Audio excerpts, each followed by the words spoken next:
Hello दोस्तों, ladies and gentleman, नमस्कार, सत श्री अकाल और आदाब। मैं हूं आपका दोस्त एंड आपका होस्ट जसपाल ढिल्लों और आज मैं हाजिर हूं फोटोशॉप हिंदी ट्यूटोरियल्स का एपिसोड नंबर 50 लेके। इस एपिसोड की रिक्वेस्ट मुझे काफी देर से आई हुई है। एक मिस्टर आशीष साहू हैं, इन्होंने पूछा है ये जो इफेक्ट जैसे लाइट्स जल रही हैं और दूर कहीं बैकग्राउंड में जल रही हैं जिसकी वजह से धुंधली हो गई हैं, ये इफेक्ट जिसको कि बुके इफेक्ट बोलते हैं, ये कैसे लाया जाता है। तो एक तो मैं उसके बारे में बात करूंगा और दूसरा मैं बात करूंगा साहब के एक टूल के बारे में। आज बारी है हमारे ये आई ड्रॉपर टूल्स और इसके फ्लाइंग आउट मेन्यू के टूल्स की, तो उसके बारे में भी आज बात करेंगे। तो चलिए, सबसे पहले आशीष जी, सॉरी काफ़ी देर लगी मुझे ये ट्यूटोरियल तक पहुंचने में, लेकिन देर आयद दुरुस्त आयद। तो चलिए हुजूर, आज शुरू करते हैं ये ट्यूटोरियल। इनको मैं डिलीट कर दूं जो मैंने बनाया हुआ था। तो ये फोटो है एक मेरे पास। अब कोशिश कीजिए वो फोटो यूज कीजिए जिसका कि डार्क बैकग्राउंड थोड़ा डार्क हो और कैनवस में थोड़ी सी जगह भी हो हमारे पास। तो सबसे पहले हम क्या करेंगे, एक नई लेयर बनाएंगे। नई लेयर पे आने के बाद हम ब्रश टूल की डायनामिक्स पे जाएंगे। हम रिक्वायरमेंट के हिसाब से एक ब्रश की सेटिंग बनानी पड़ेगी। तो आप यहाँ पे आ जाइए। तो सबसे पहले आप आ जाइए, अब ब्रश की यहाँ पे ये जब पैलेट खुलती है तो सबसे पहले आप ब्रश के टिप शेप पे आइए। टिप शेप पे आने के बाद आप उसमें से स्पेसिंग 180 पे रखिए और हार्डनेस इसकी 70 कर दीजिए। उसके बाद आप कलर डायनामिक्स पे आ जाइए। तो ह्यू का जिटर है वो 70% के आसपास कर दीजिए। फिर आप स्कैटरिंग पे आइए। स्कैटर काउंट है उसको आप स्कैटर को आप यहाँ पे करीबन, मैंने यहाँ पे 371 रख दिया है। चलिए ये भी सही है, इसको करके देख लेते हैं। और फिर आप ब्रश टिप शेप में अगर आ जाएं तो वहां पे स्पेसिंग 180 कर दीजिए और हार्डनेस 70 कर दीजिए। तो ये अब आपकी ब्रश की सेटिंग हो गई। अब आप फोरग्राउंड कलर में जाइए और कोई भी कलर जो आपको पसंद है वह कोई भी एक कलर चुन लीजिए। ब्रश का साइज अपने मुताबिक बना के एक बार यहाँ पे अब ब्रश का साइज थोड़ा बड़ा कीजिए। एक टैब यहाँ, घबराइए मत अगर इनके ऊपर चला जाता है, तो हम क्योंकि अपनी सेपरेट लेयर पे हैं तो इसलिए हम इसको दोबारा से भी ठीक कर सकते हैं। अब ये जो अलग अलग रंग जो आ रहे हैं ब्रश के, वो इसीलिए आ रहे हैं कि जो हमने ब्रश के शेप डायनामिक्स में जाके जो सेटिंग्स बनाई थी, आप भी एग्जैक्टली ही वैसे ही फॉलो कीजिएगा। अब आप इरेजर टूल लीजिए। इस लड़की के ऊपर जो ब्रश आगे हैं, जो स्पॉट्स हैं, आप उनको थोड़ा इरेज कर दीजिए, कुछ ऐसा। अब आप क्या कर सकते हैं, ब्लर टूल लीजिए, फिल्टर पे जाइए, ब्लर कीजिए, गॉसियन ब्लर। गॉसियन ब्लर की सेटिंग इधर लेके आता हूँ पहले ताकि आप देख सकें। ने 15.5 के आसपास की है, ये इसके लिए ठीक है, आप ओके कर दीजिए। अब आप क्या कीजिए, अब ये देखने में तो ओके इफेक्ट बनना शुरू हो गया, लेकिन अगर इतनी दूर की फोटो में अगर इतने ज्यादा कलरफुल हों तो कई बार देखने में आर्टिफिशियल लगती है। यहाँ पे एक नया एडजस्टमेंट लेयर लेके आइए। के लिए हम फोटो फिल्टर में चलते हैं। यहाँ से सेपिया उठा लेते हैं। जो ऑप्शन है प्रिजर्व लिमिनोसिटी का, अगर आप इसको चेक करेंगे तो आप देखिएगा लड़की के चेहरे पे चमक ज्यादा हो जाएगी। देखिए, हमको ये नहीं चाहिए तो चेक मत कीजिएगा। तो सेपिया मोड में ये फिल्टर है। अब ये फिल्टर ठीक है हमारे लिए, इसको एज इट इज ओके कर दीजिए। दोबारा से एक एडजस्टमेंट लेयर लेके आइए। उसको आप अब की बार ब्राइटनेस एंड कॉन्ट्रास्ट पे लेके आइए। तो ब्राइटनेस 20 के आसपास कर दीजिए, कॉन्ट्रास्ट रफली 13 के आसपास कर दीजिए। देखिए आशीष जी, बहुत आसानी से आपका ये बुके इफेक्ट बन गया। अब इस लेयर को आप चाहें तो इसकी ओपेसिटी घटा के 80% पर ले आइए। ये था जी आपका बुके इफेक्ट। और अब हम चलते हैं आज के टूल्स के ऊपर, जो ट्यूटोरियल्स में टूल्स के बारे में समझाना शुरू कर रहा हूँ। तो ये एक फोटो है मेरे पास, ये मिस स्वाति थ्रोत जी की भेजी हुई फोटो है। तो इसके ऊपर हम काम शुरू करते हैं। सबसे पहले हम आएंगे eye dropper tool.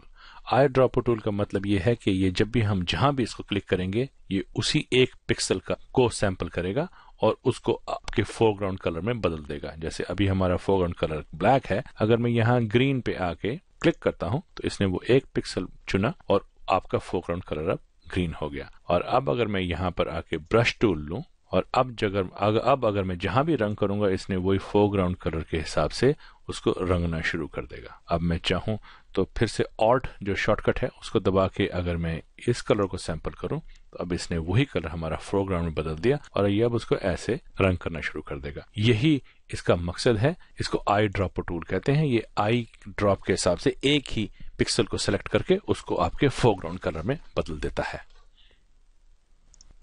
3D material eye dropper tool को हमें अभी डिस्कस नहीं करता हूं कि ये 3D के लिए है, इसके लिए मुझे 3D रेंडरिंग दिखानी पड़ेगी आपको। नेक्स्ट है जी कलर सैम्पलर टूल। ये टूल काफ़ी इंपॉर्टेंट है, इसका इस्तेमाल बहुत ज़्यादा नहीं होता लेकिन ये काफ़ी इंपॉर्टेंट टूल है। ये आपको 4 डिफरेंट जगह से कलर सैंपल करने का ऑप्शन देता है। मैं इसका इस्तेमाल कहाँ होता है मैं बताता हूँ आपको। फॉर एग्जांपल जैसे ये फोटो है, ये स्वाति थोरत जी की भेजी हुई फोटो है। ये फोटो इन्होंने कहीं हेज होगी या धूप होगी जिसकी वजह से ये पीछे धुंधला सा दिखाई दे रहा है। तो ये फोटो अगर ठीक करनी हो तो उसके लिए सैम्पलर टूल है, ये बहुत कामयाब रहेगा। फिर से यहाँ पर आइए, यहाँ पे अगर आप देखें तो ये थ्रेशोल्ड इसमें लेयर अवेलेबल है, आप थ्रेशोल्ड चुनिए। थ्रेशोल्ड बस सिर्फ यही काम करता है कि ये ब्लैक एंड व्हाइट बनाता है। अगर हम इसको पूरा लेफ्ट में ले जाऊं तो सारी इमेज वाइट हो जाती है। अब इसको मैं धीरे धीरे वापस लेके आता हूं तो देखिए बीच बीच में कहीं पे काले स्पेक्स दिखाई देने शुरू हो जाते हैं। ये इसका ब्लैक पॉइंट हो सकता है। अगर मैं यहाँ पे आके इसको क्लिक कर दूं तो ये इसने यहाँ से जो इमेज का सबसे डार्केस्ट पॉइंट है वो इसने सैंपल कर दिया। ये उसकी RGB रीडिंग्स भी आपको इसने दे दी हैं। मैं दोबारा इसकी प्रॉपर्टीज पे आ जाऊं और अब की बार मैं इसको सारा ब्लैक कर दूं और अब जैसे जैसे वापस जाऊंगा तो ये देखिए ये यहाँ पे वाइट इंफॉर्मेशन को अगर मैं क्लिक करूं तो ये मुझे इसने ब्लैक एंड वाइट इंफॉर्मेशन दे दी। अब ये हमारे पास दोनों ब्लैक एंड वाइट इंफॉर्मेशन आ गई हैं। अब हमें इस लेयर की ज़रूरत नहीं है, इसको आप डिलीट कर दीजिए।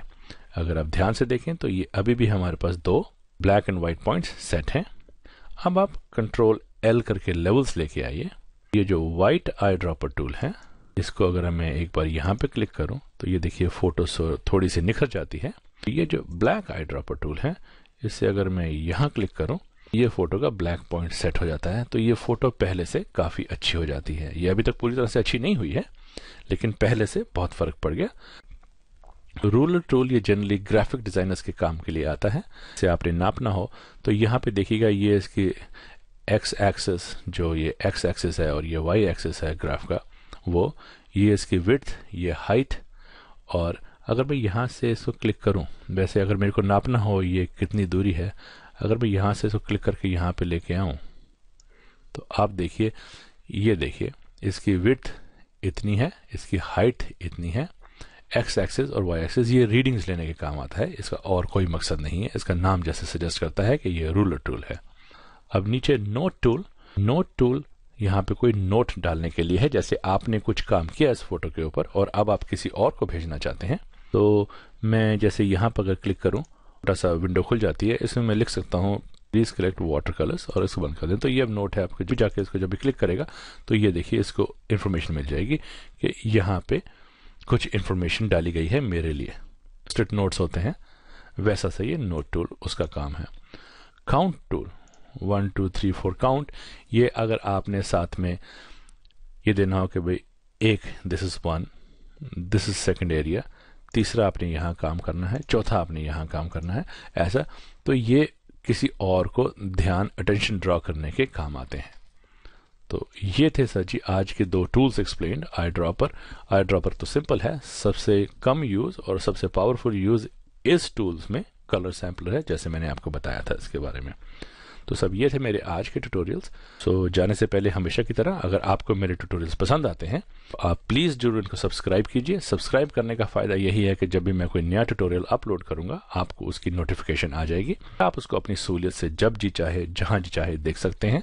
अगर आपके मन में फोटोशॉप से कनेक्टेड या रिलेटेड कोई सवालात हैं आप प्लीज़ जरूर मुझे ईमेल कीजिए। मेरा ईमेल एड्रेस ये आपके सामने है और मैं सहूलियत से 1 या 2 हफ्ते के अंदर अंदर आपको उसका जवाब देने की भरपूर कोशिश करूंगा। तो साहब, until we meet next in the next tutorial, God bless, have fun and नमस्कार जी।